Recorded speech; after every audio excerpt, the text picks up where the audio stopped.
Kaluwore gi winjruok makare e kind piny Kenya kod piny Amerka, Jokenya modak e piny Amerka ochwalo kwayo margi ne jatend piny William Ruto mondo ket ndege mating'o osigo achiel kachiel kowuok e piny Kenya nyaka e piny Amerka.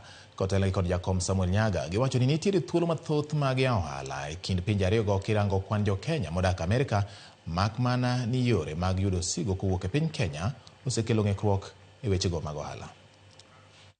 We have our products. We want to come and compete with our products.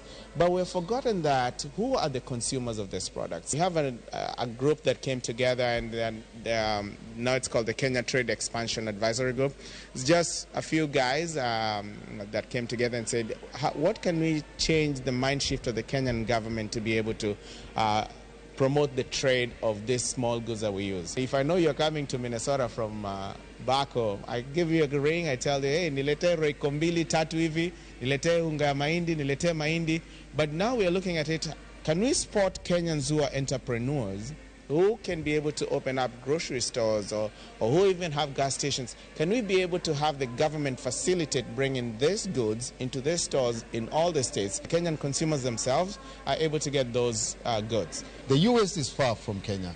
It's a couple of hours, a minimum of 16 hours flight to get to the U.S. We don't have any cargo flights to bring the Kenyan food here.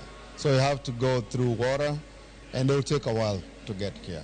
That's one thing that the government should look at, to have a cargo, to introduce a cargo flight. The direct flight, maybe another one that direct to New York, maybe direct to Dallas, Texas, or direct to Atlanta, or actually, for the flowers, direct to Florida. Those are the ones that they need to look at on the logistics.